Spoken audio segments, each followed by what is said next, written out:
Since the inception of this channel, we've always focused on affordable tech, right in that mid-range, especially when it comes to smartphones. Yes, we reviewed the entry-level smartphones and we reviewed the top-level flagships because we want to cover all our bases. But like the A56 that we recently reviewed, this is where the most exciting developments happen because you get the best value for money and performance within that price category. And the Nothing 3A Pro costs £449, euros and dollars, and could well be our dream phone. Yes, I know it's a bit of a hot take, but let us explain to you why. Nothing, and especially with the 3A Pro, have focused very heavily on its cameras, and you can tell by the housing and the dominance of that housing on the rear of the phone that this is where the 3A Pro's main focus lies. And let's give you a breakdown of the spec. You get an 8 megapixel ultra wide, a 50 megapixel front facing sensor, a 50 megapixel rear main lens, and another 50 megapixel periscope telephoto lens. So all of that makes a really, really strong camera system. Front and rear were both output in 4K 30 FPS. So it matches all of, like the flagship-esque or near enough flagship-esque experiences. But how does this perform when it comes to taking photos and videos? Well, video I touch on first. 4K 30 looks really good, well balanced, good colors. This is not overly contrasty or overly rich and sort of pushing colors into your eyeballs kind of thing, but it is a lot more natural skin tones, natural tones. So it'll do a good job of detecting where it's like a duller, grayer day and then a brighter day as well. So then the video quality is very good at 4K 30 front and rear. The photos themselves are very representative of the video. Again, it's not flat, nor is it over contrasty. It's a nice balance in between. And to be fair, I think they take a reasonably good photo. This in no way is this a flagship camera performer, but I would say personally, having reviewed the A56 and used that extensively and now the 3A Pro, this does make a better overall experience. And as a whole, the camera system across all ranges are pretty good. When it comes to zoom, however, this is where the downfall lies. There's been a lot of attention paid to zoom. So this is a 30x shot. Here, you're gonna lose a lot of detail, especially when it comes to performing high zoom ratios. So if you're within the 10 range, you're probably gonna be fine. 30x, you're probably going to lose a lot of that quality. But how does the 3A Pro compare in terms of its cameras as it's its main focus against a flagship? So as you can see here, you're going to get a lot more detail, more richer color, and a lot of better quality when it comes to just your normal shots coming out the main lenses. And then the same is the case for the ultra wides as well. And generally speaking, across ultra wide, main, portrait lenses, all of those, the flagship has performed significantly better. But is it enough of a jump for you to pay anywhere between $450 for this phone, the 3A Pro, or $1,300 for something like the flagship we've used, which is the S25 Ultra? Comment below and let us know your thoughts on this performance against the S25 Ultra. The other component of Nothing's 3A Pro, Nothing as a whole, has been its OS. Now let's talk about that. So Nothing OS 3.0, Android 15 right out the box. Now there was some confusion that this was only going to get 3 years worth of software support.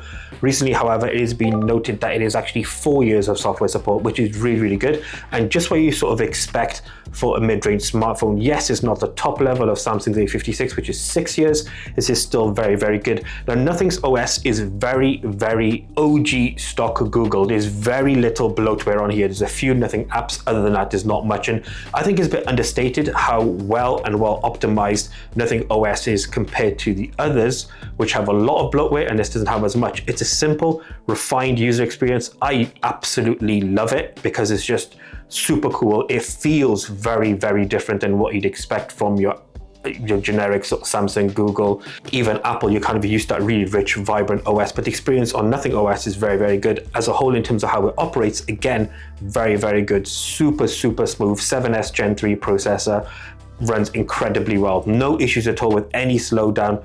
Operating this, customizing different aspects, things like wallpaper, menus, etc., all run very, very well. The only downside I have found with Nothing OS is a bit of a weird one, really, is when it comes to AI, there are some limitations. So you don't get a lot of the AI components that you get in the A56, the Poco X7 Pro, things like being able to rewrite text, etc. All those things image generation, they don't actually exist. You get AI wallpaper generation on here, which is fine, and then you can still do things like object eraser, etc. as well, and then add a bit more color into your photos if you wanted to. But that's kind of it when it comes to AI. However, as great as the OS is and as great as the design of the 3A Pro is, which is classic nothing, it looks fantastic. You get great interface when it comes to the Glyph interface as well. There is one thing that has sort of had a resurrection, I could say, and that is the addition of buttons on phones. For years and years, we were told that phones were going to go portless and buttonless. Maybe not. And funny enough, the trend since 2024 has been to add, well, more buttons. So essentially you've got camera control on the iPhone, and then other brands have used a similar space. Nothing, however, have gone completely left field and chose something completely different. And they have added another key here, which does mean the volume button pushes up a little bit. Sorry, the power button pushes up a little bit and the volume keys move to the other side. But this essential key acts as your space where AI lives. Now here is where you can capture moments on your screen, and you can annotate and make notes, add voice notes, and collate essentially a space that can be completely your own.